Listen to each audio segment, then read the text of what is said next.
está constituido por personas que trabajan en el conocimiento de sí mismas y en la búsqueda de la libertad interior que entrega la expansión de la conciencia y el mundo que nos rodea.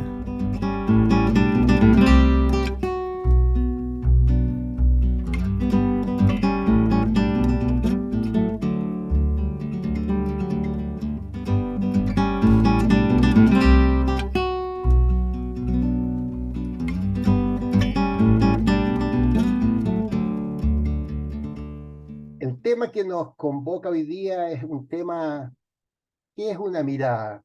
Vista la audiencia que tenemos hoy, los participantes, no tengo mucho que enseñar, ni mucho menos. Yo creo que lo que sí tenemos es el compartir, ¿no? El estar juntos y el poder tener una visión de la espiritualidad, pero acercándonos un poquito a lo que está ocurriendo cotidianamente. Quizás nos vamos a salir de lo que sería lo ideal para acercarnos a la experiencia que cada uno de nosotros está haciendo desde lo individual, pero partiendo desde una mirada también social. Voy a compartir con ustedes algunas ideas para que tengamos la oportunidad de conversarlas. Bueno, espiritualidad, esperanza para el mundo, desafío para el ser. Y quisiera partir con este título que dice: la espiritualidad, único camino para la humanidad del futuro. Fíjense lo que compartió con nosotros André Malraux. El siglo XXI será espiritual o no será, él nos dijo. Esta fue una flecha hacia la humanidad. ¿Qué quiso decir el filósofo? Él viene después de 2 guerras mundiales.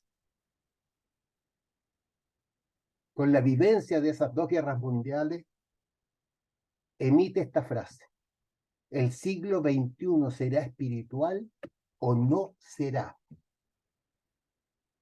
Y fíjense, esto que fue dicho alrededor de 1950 está plenamente vigente hoy día. Después de 2 guerras mundiales y sus devastadoras consecuencias, el pensamiento de una tercera confrontación era algo que ya se veía. La bomba atómica ya estaba construida y la posibilidad de que la humanidad se extinguiera era una posibilidad cierta.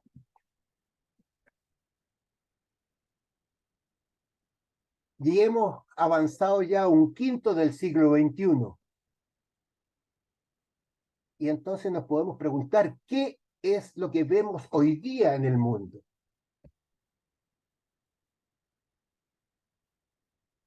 Vemos un avance tecnológico exponencial.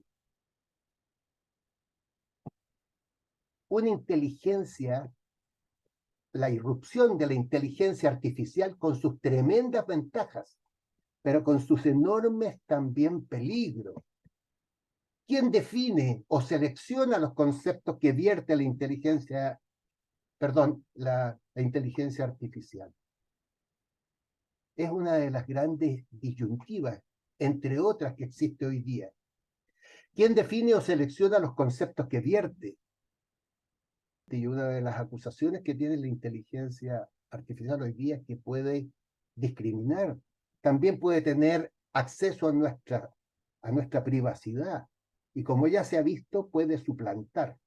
Es decir, grandes beneficios, grandes peligros también. ¿Qué otro avance hemos visto? La computación cuántica. Fíjense que a diferencia de la computación clásica, que ocupa bits, es decir, unos y ceros, para representar información de estados binarios, la computación cuántica ocupa qubits, que pueden existir en múltiples estados, simultáneamente gracias a un fenómeno llamado superposición cuántica. Con esto se puede hacer cálculos y predicciones sobre el cambio climático, sobre cómo van a afectar la situación de la temperatura, cómo va a ser el mundo. Las simulaciones que se pueden hacer hoy día tienen un carácter que no, el ser humano ni siquiera lo puede imaginar. ¿Para qué hablar de los sistemas de comunicación entre las personas? Entre nosotros mismos. ¿Quién imaginaba hace 15 años atrás las ventajas que tiene la telefonía celular hoy día? ¿Cuánto dependemos de ese teléfono todos? Por decir algo, ¿no? Y el fenómeno de la globalización, que ya llegó hace tiempo. Hoy día ya no estamos aislados. Hoy día interactuamos con el mundo, querámoslo o no. Lo que sucede en el lejano oriente, hoy día me repercute a mí. Si ustedes lo analizan, el precio del petróleo sube y le afecta al taxista de Puerto Montt. Por lo tanto, la globalización es un efecto que ya está en nuestra vida. Y lo mismo, ya es una realidad el deterioro medioambiental del planeta. O sea, nadie de nosotros, y espérense que llegue el verano en Chile para que se den cuenta lo que va a pasar. Las altas temperaturas que ya se pronostican fueron las que sucedieron en Europa el verano pasado.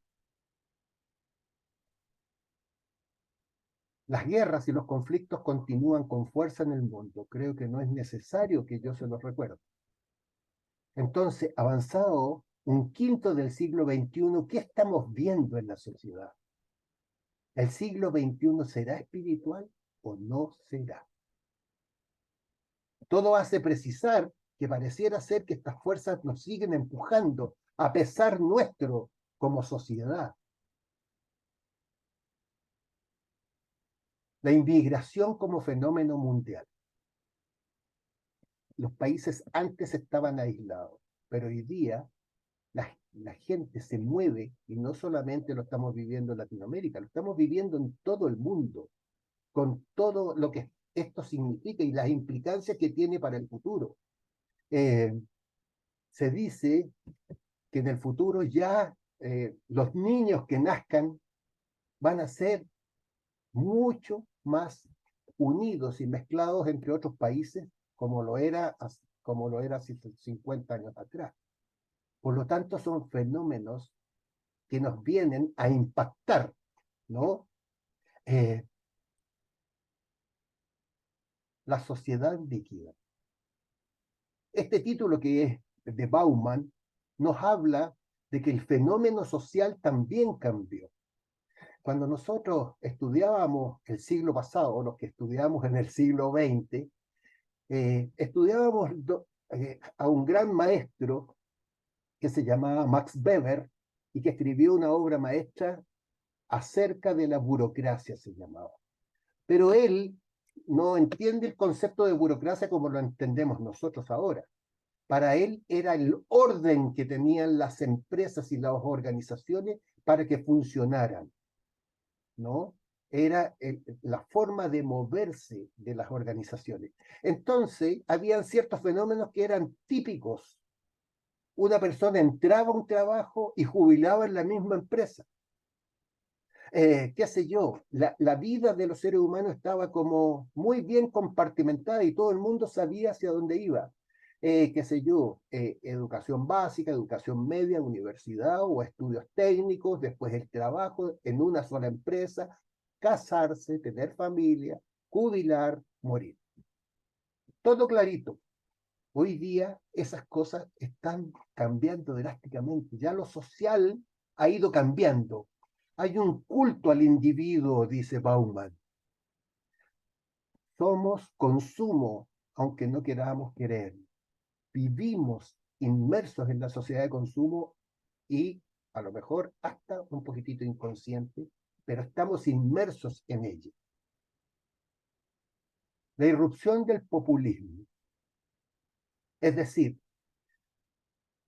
la elección de personas elegidas democráticamente que están hastiadas de los sistemas políticos vigentes.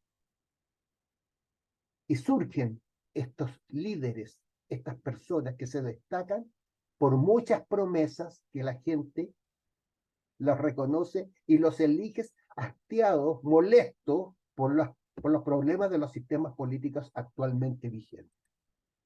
Y junto con eso, la polarización. En la mayoría de las elecciones que se están dando en los últimos tiempos en los países, la diferencia ha sido casi un 50% para un lado y un 50% para el otro. Por lo tanto, obviamente que ya la dispersión es cada vez menor, que existen bloques de un color y bloques de otro color. La desinformación, que no solamente son los fake news que nosotros conocemos, sino que entender que toda noticia que vemos en los canales tradicionales, periódicos, canales de noticias, está editada por personas que obedecen a una tendencia determinada. Por lo tanto, la objetividad queda presa en la interpretación de cada editor. ¿Y qué pasa a nivel individual? Porque nuestra exposición de hoy hablaba de lo social y hablaba de lo individual. ¿Y qué está pasando a nivel individual? Y con esto cito nuevamente a Bauman, ¿no? La sociedad ya no es la suma de individualidades, sino que el conjunto de individualidades. Antiguamente, en los tiempos más antiguos, en siglos pasados, lo social estaba compuesto por el aporte que hacían una suma de individuos, ¿no? Pero hoy en día, con la individualización, pertenecemos a una sociedad, pero no sé si somos tan partícipes como en el pasado. Por lo menos la idea de Bauman es que se ha desintegrado. Y además el adelanto técnico, el intercambio cultural, la apertura de los mercados, qué sé yo, la globalización de lo que hablábamos anteriormente, ha llevado al ser humano a alejarse de aquello que lo mantenía unido, lo social. Recuerden el patriotismo, los valores comunes, etc. Hoy en día el individuo cada vez está más solo, como lo vamos a ver un poquito más adelante. La frase "no hables con extraños", señala Bauman, se ha convertido en la frase de protección infantil, de una frase de protección infantil a una coraza de protección adulta. Y por lo tanto, somos individuos y cada vez estamos más solos. Se están perdiendo las habilidades de convivencia. ¿Se recuerdan antiguamente de las juntas de vecinos? Los vecinos del barrio que nos juntábamos en las casas de uno y después en las casas de otro. Y había como una convivencia familiar. Hoy en día, muchos de nosotros ni siquiera conocemos a nuestros vecinos, a pesar de vivir en el mismo edificio, quizás, ¿no? Quizás nos sentimos más unidos como individuos con aquellos que son de nuestra misma clase social. Y ni siquiera eso muchas veces. Entonces Bauman nos dice, el ser humano actual está inmerso en una sociedad consumista, donde busca la satisfacción lo más rápido posible. Con esto me recuerdo de un aviso que había de un banco en Chile que decía, si lo quieres, lo tienes. La inmediatez no daba lugar al concepto del pasado, donde se ahorraba y se ahorraba para comprar después. Hoy día me endeudo y lo compro y lo tengo inmediatamente, porque si lo quiero, lo tengo. Y la institucionalidad está creada para que funcione así el sistema. Esto resulta muy interesante mirarlo un poquitito con distancia, ¿no? Entonces, podemos llegar a la conclusión, y sin querer ser pesimista, pero mirándolo, sacándole una foto a la sociedad actual, que el ser humano se siente más seguro estando solo que en sociedad. Y hoy en día, con fenómenos como la inseguridad social, se hace que cada vez nos encerremos más en nuestras casas y por lo tanto nos alejemos de lo que es lo social. ¿Y qué pasa a nivel laboral? Como les decía anteriormente, antiguamente la persona entraba a una empresa y tenía asegurada una carrera funcionaria de la cual jubilaba después de 30, 40 años. Hoy en día el trabajo se ha convertido cada vez en algo más temporal. La forma de contrato permanente la ha ido reemplazando por el sistema de a contrata, donde la persona tiene que renovar año a año su contrato. Y por otra parte, los jóvenes ya no tienen la fidelidad con la empresa que teníamos antes. Por el contrario, quieren tener un año sabático, no tienen la camiseta puesta según ellos porque no les interesa, porque lo que les interesa es hacer su viaje, ver qué más les conviene, etcétera, etcétera, ¿no? Son las características, no son ni buenas ni malas, son características. ¿Qué trae como consecuencia eso? En muchos casos soledad, falta de sentido, desasosiego interior y, como lo estamos viendo por lo menos en nuestro país, un incremento de las enfermedades mentales. Los conceptos de, qué sé yo, de el concepto de sentirse inseguro, el concepto de no tener la confianza básica, el concepto de sentirse que en su casa está así seguro y no conviviendo con los demás, el que tenga que estar compitiendo en todo momento, el estrés con lo que toca vivir en la vida hoy, lleva a un nivel de angustia y de la angustia podemos saltar a otras sintomatologías como la depresión y otras. Y eso, por lo menos en este país, se ha incrementado mucho. Quiero compartir con ustedes un trocito del libro El arte de ser de nuestra querida filósofa contemporánea, Mónica Caballé, que lo relata de una forma tan hermosa, pero tan clara y tan dura a la vez. ¿De qué nos sirven los conocimientos especializados y el logro de todo aquello que nuestra sociedad considera símbolos externos de realización y éxito si carecemos de paz interior? Si nos hemos tornado neuróticos, si desconocemos el sentido de nuestra existencia, si vivimos fustigados por nuestros propios pensamientos o arrastrados por emociones e impulsos que nos conducen donde no queremos ir, si no sabemos comunicarnos productivamente con quienes amamos, si hace tiempo nos hemos estancado interiormente y nos sentimos vacíos y nos acosan sentimientos crónicos de falta de significado, aislamiento, soledad o ansiedad. Si transitamos de excitación en excitación sin saber el sabor de la verdadera alegría, si necesitamos psicofármacos para existir, si tenemos miedo de mirar dentro de nosotros, si no somos nuestro mejor amigo, si tememos vivir y tememos morir, es posible hacernos con honestidad la pregunta: ¿qué anhela lo mejor de nosotros?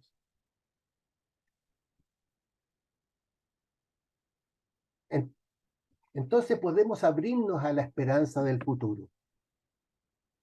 El individuo consciente. Y creo que podríamos compartir una definición del individuo consciente. Aquel ser que el que, siendo víctima aún de la situación en la que vive, toma el compromiso conmigo mismo de independizarse de ella, trabajando conscientemente sobre sí.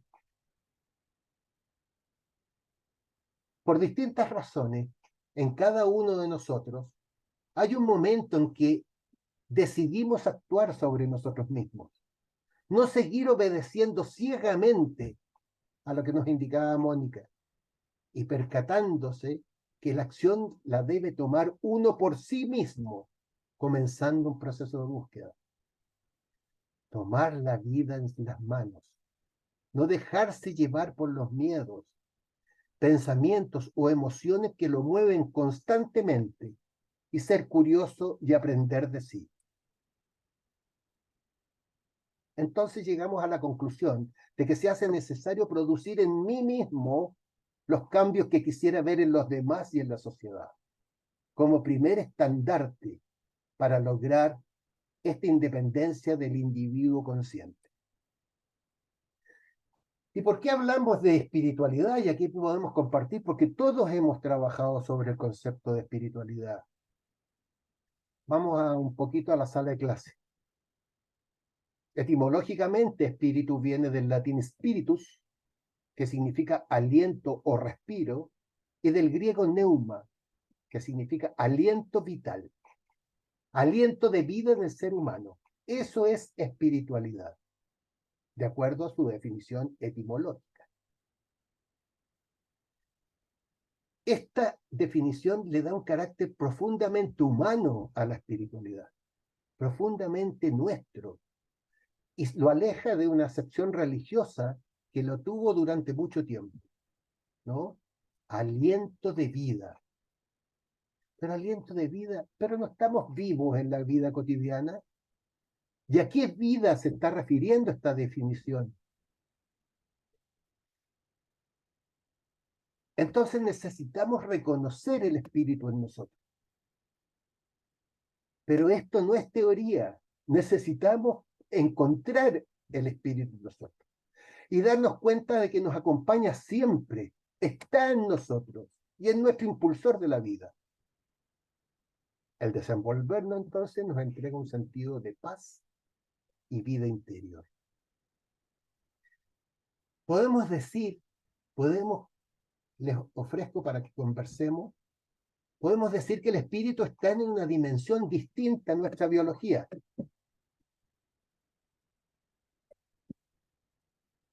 El espíritu está realmente dentro de mí, pero no es parte de mi cuerpo físico,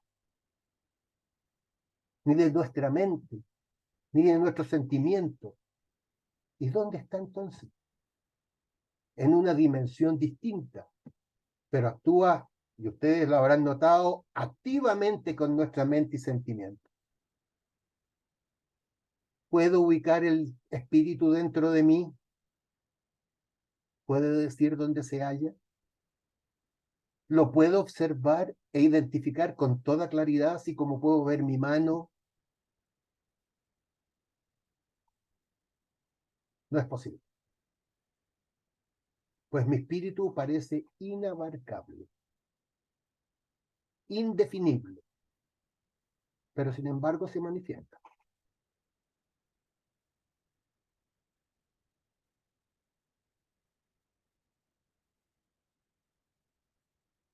A través de un trabajo metódico, podemos desenvolver nuestro espíritu.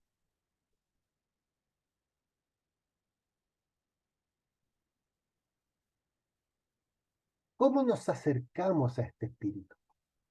Si no lo podemos abarcar, si no lo podemos ubicar. Podríamos tentar una definición. El espíritu, nos podemos acercar a lo espiritual en cada uno de nosotros, asociando lo espiritual a lo valioso que existe en cada uno de nosotros. ¿Cierto? A lo noble que hay en cada uno de nosotros, a lo puro que hay en cada uno de nosotros, incluso a lo sagrado que hay en cada uno de nosotros. Con mi cuerpo, con mi mente, con mis sentimientos, Yo me relaciono con el mundo, yo me relaciono con ustedes, yo me relaciono con mi entorno, pero mi espíritu no. Mi espíritu me acompaña. Aunque no es visible, mi espíritu se expresa constantemente en mí, se manifiesta. El espíritu habla a través de la conciencia.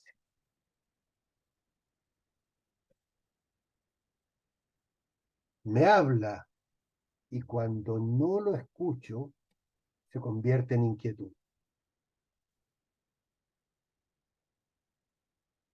El espíritu es aquel que habla en mí entonces. Miren qué lindo esto. Es la voz que me hace sentir aludido.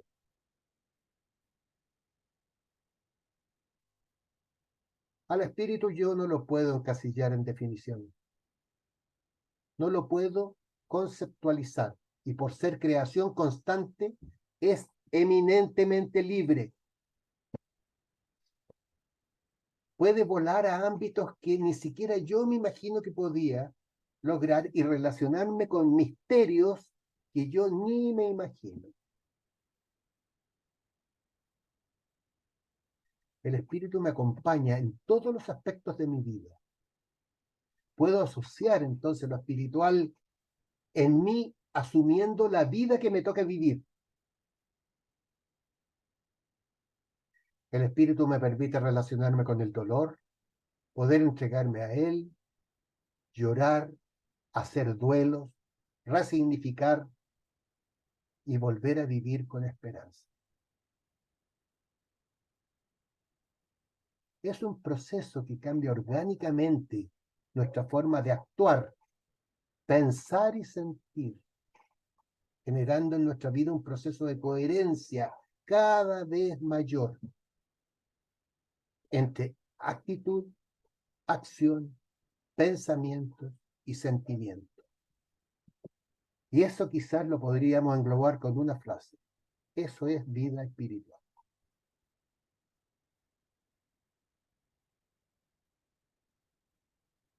El compromiso individual, entonces, permanente, nos permite realizar lo que en CAF llamamos la mística del corazón. Esa relación con el misterio divino que es absolutamente individual, cada uno a su ritmo, cada uno en su profundidad. ¿Y qué es la mística para este fin entonces? Es la experiencia consciente de la presencia del misterio de lo divino en la intimidad de cada ser, en la intimidad de cada uno de nosotros. Aquí y ahora, en este momento. Y me quedo con esta frase de Ignacio de Loyola que dice, no solo saber, sino sabor de Dios. Sentir.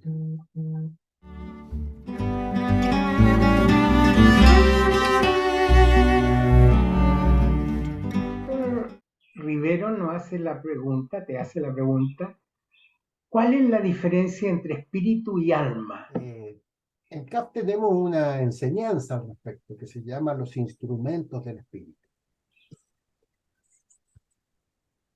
Existen muchas definiciones de alma. Yo no soy un maestro en eso. Y por lo tanto, de acuerdo a esas acepciones, es lo que esa definición después puede hacer. Pero la más conocida dice que el ser humano tiene un cuerpo físico, una mente y unos sentimientos. Y el alma es la conjunción entre mente y sentimiento. Entonces, mente, cuerpo y alma, ¿no es cierto?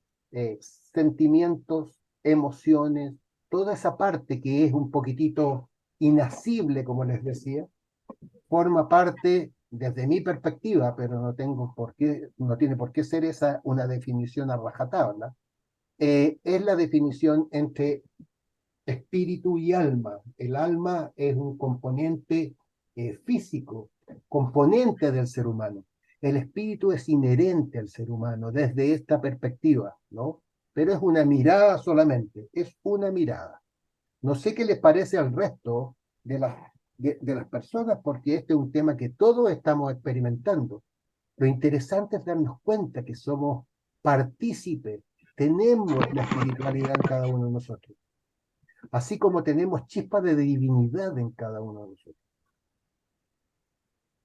Y eso es tremendamente importante y tenemos que ser tremendamente respetuosos en desenvolver esa espiritualidad, no desarrollarla, desenvolverla, sacarle las cáscaras a la cebolla, cada una de sus capas para dejar solamente ese centro. Esos son los velos.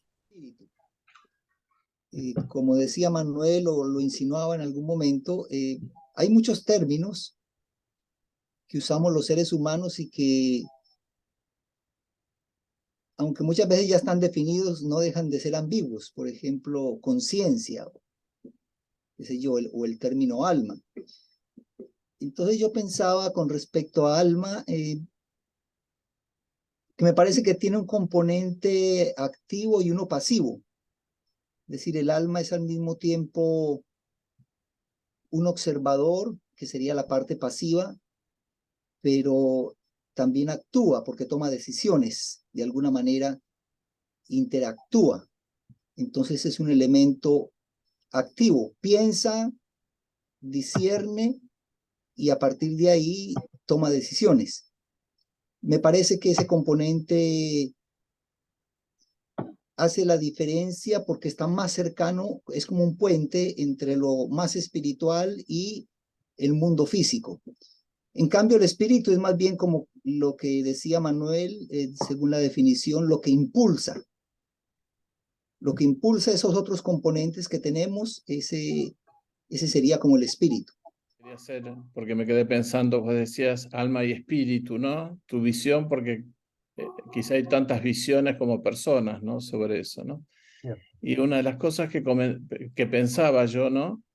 Que el alma es lo que habita en mí, ¿no? Porque el alma de alguna manera, en el caso, yo lo siento como algo totalmente intemporal. Es el alma, hasta que de niño que tengo, el alma que va acompañándome durante toda la vida, ¿no? Uh-huh. Y después el espíritu, que es esa conexión con el universo, con el más allá, ¿no? Con lo más importante que une, con esa unión que tiene que tener el alma, ¿no? No es un alma que está sola, perdida acá en este mundo, sino que tiene una conexión. Norita decía, hacía la pregunta, ¿la conciencia podría ubicarse dentro de uno de los cuerpos que nos rodean y que no podemos palpar? Absolutamente sí. Absolutamente sí. Claro. Esas son preguntas que siempre se ha hecho el ser humano, ¿eh? ¿Dónde está nuestra mente? ¿Está en nuestro cerebro? No sé, ¿no? ¿Dónde se ubica el alma? ¿Dónde se ubica el espíritu?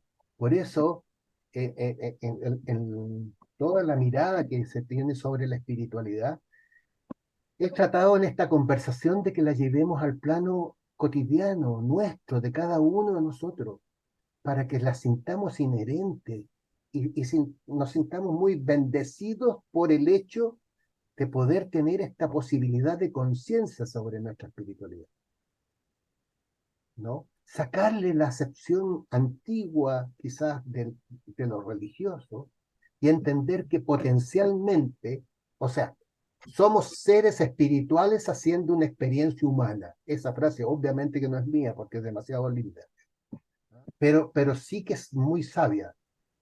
Somos seres espirituales, otros dicen somos seres divinos haciendo una experiencia humana.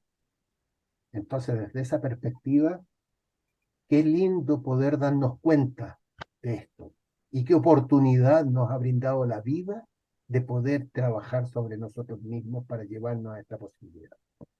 Hay otra Sí. reflexión, ¿no?, que hace Mónica.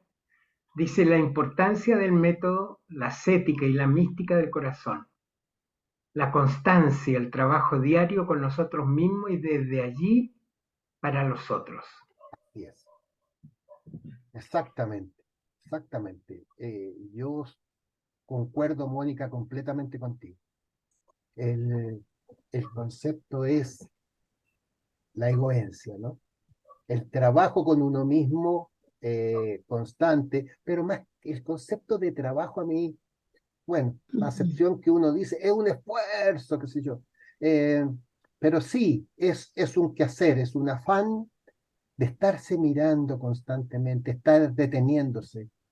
¿Qué estoy pensando? ¿Qué estoy sintiendo en este momento? ¿Por qué estoy sintiendo esto? Pero no con un afán de culpa, es con un afán de curiosidad, ¿no?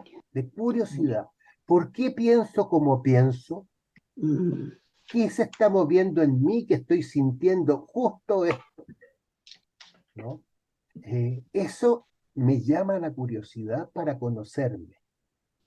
Y eso es maravilloso porque se saca la acepción de lo culpable. ¿Por qué yo ando pensando estas cosas tan feas o tan malas o tan, etcétera?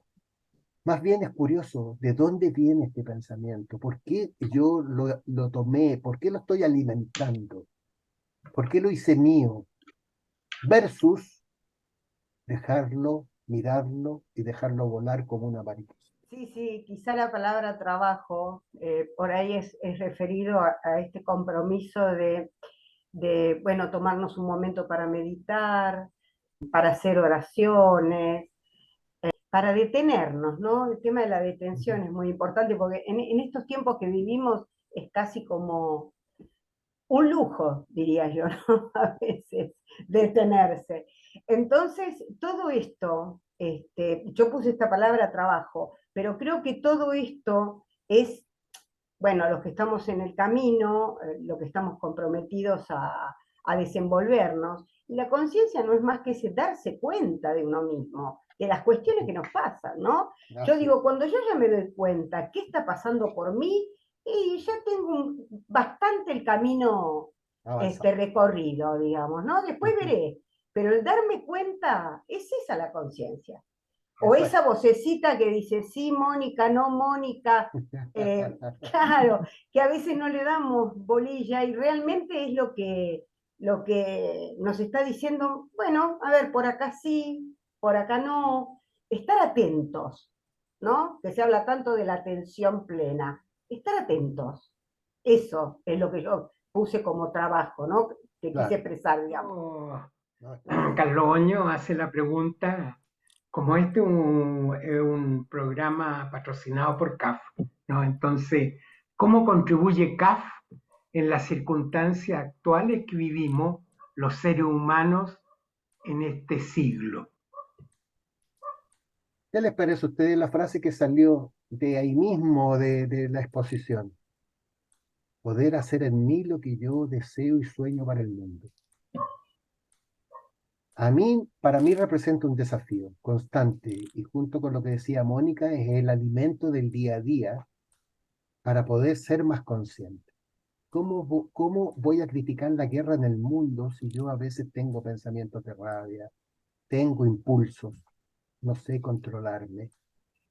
Una cosa hermosa de esto es que un buen barómetro es nuestro entorno cercano. Y yo puedo ser amoroso con mi familia, con mis hijos, con mis vecinos, con mis compañeros de curso, con los apoderados, y ver cómo reacciono, si me ando defendiendo, si ando agrediendo, tengo material para el afán, para el trabajo.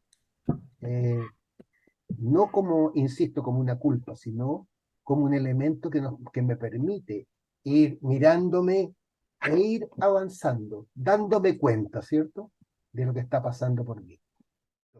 Y yo creo que CAF, de alguna manera, nos entrega las herramientas para poder hacer eso.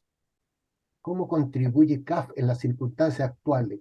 Yo creo que ayudándonos a ser seres cada vez más conscientes, entregándonos un método que cada uno lo trabaja a su medida, con un tremendo respeto por el desenvolvimiento de cada ser.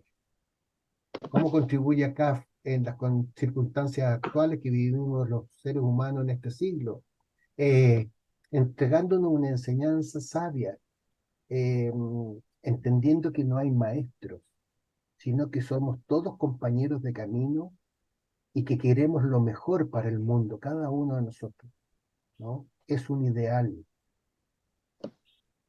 Y está en mis manos poder cambiar eso. Y eso lo encuentro maravilloso. Entonces yo creo que sí, nos entrega herramientas lindas, CAF, a los que somos miembros, para tener esta oportunidad, las responsabilidades de cada uno de nosotros en el desarrollo y también en la interpretación.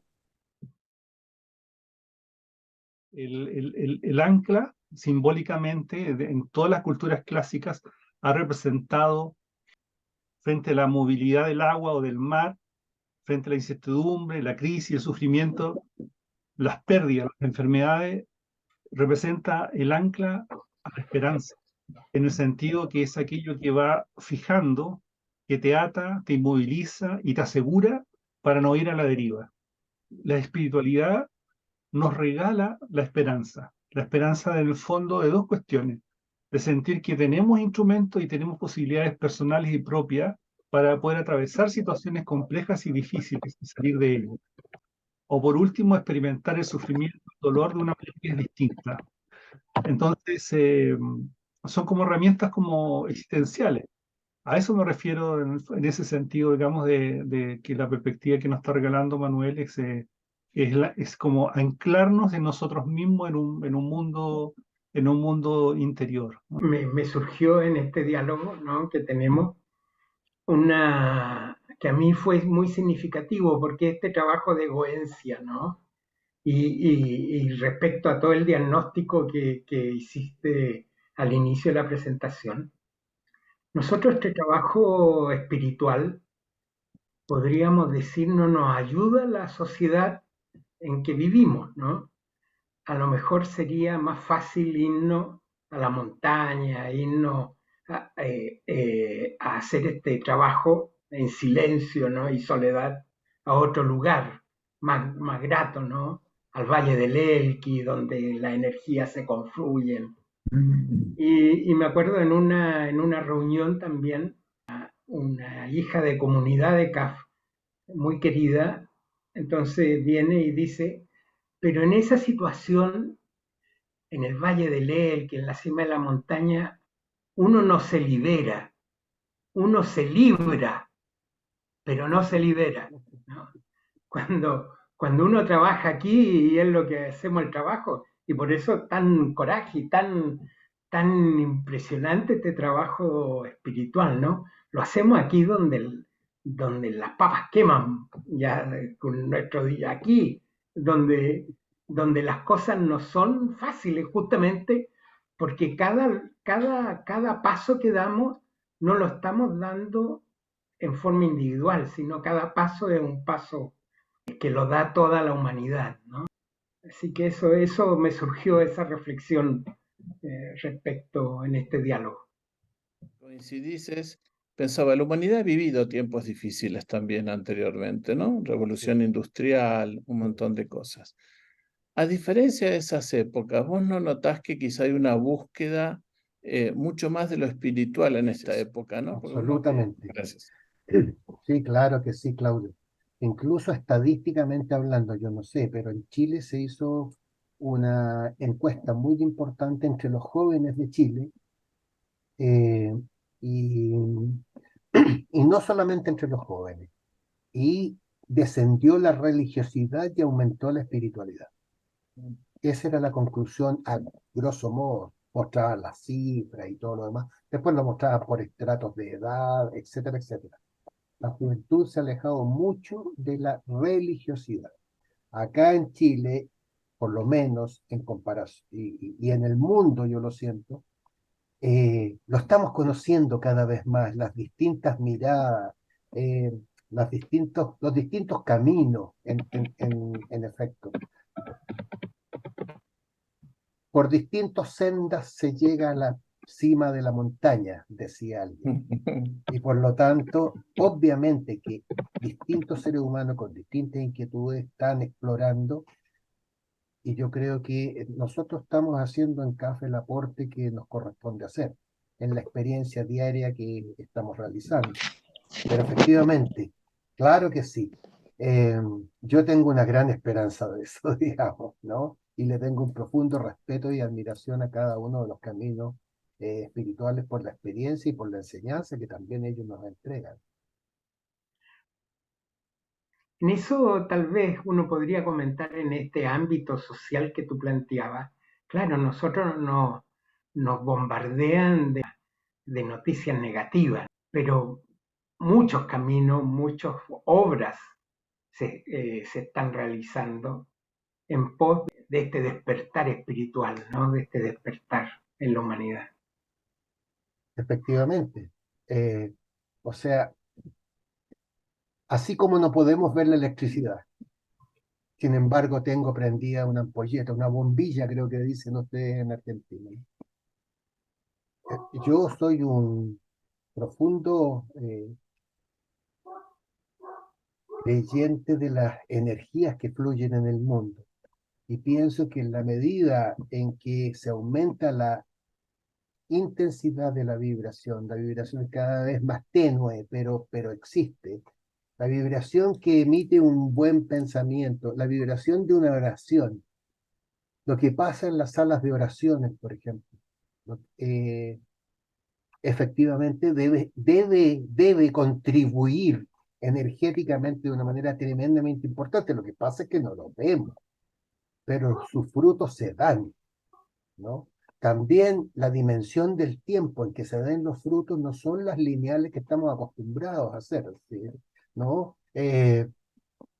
Pero en la medida en que nosotros seamos personas curiosas con nuestros pensamientos, seamos personas que eh, podamos, podamos mirar nuestros pensamientos e intencionadamente elevar pensamientos, obviamente que estamos contribuyendo a algo. Hablamos del fondo cósmico, estamos hablando de una gran corriente.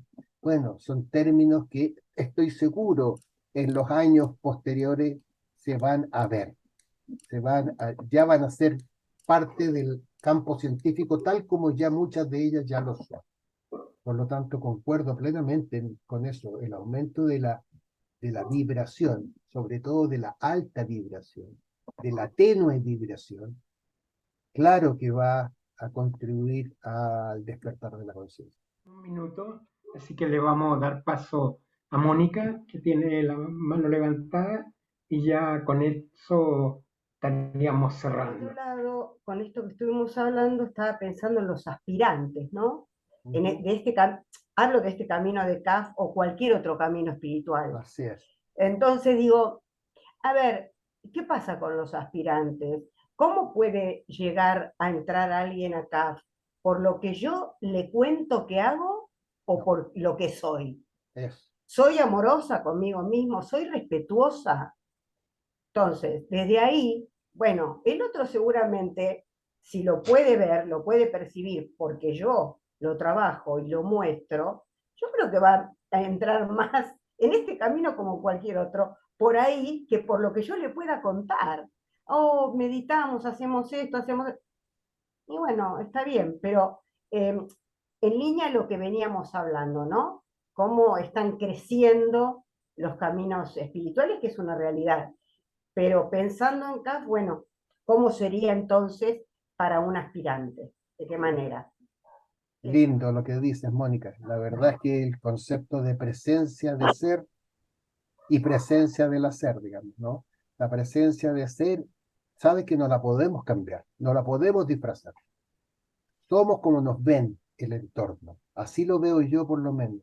Por lo tanto, tengo que ser tremendamente consecuente y coherente. Lo peor, y los chicos son especialistas en captar cuando yo eh, soy, soy distinto entre lo que digo y lo que hago. Esa presencia de ser es el ser genuino que somos cada uno de nosotros, cada uno a su manera, pero se muestra esa coherencia al respecto, ¿no? Yo le doy mucha importancia a eso. a lo responsable que tengo que ser en mí por el entorno con el cual me relaciono en cada momento. Es parte del desafío que hablábamos antes.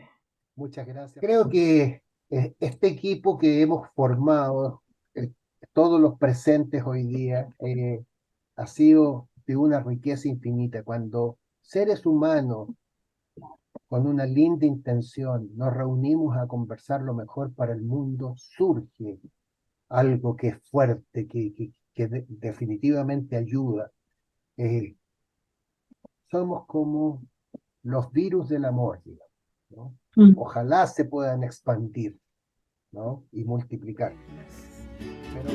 Deseamos dejarles cordialmente invitados a nuestro próximo encuentro y por favor no olviden de compartir e invitar a sus familiares y amigos.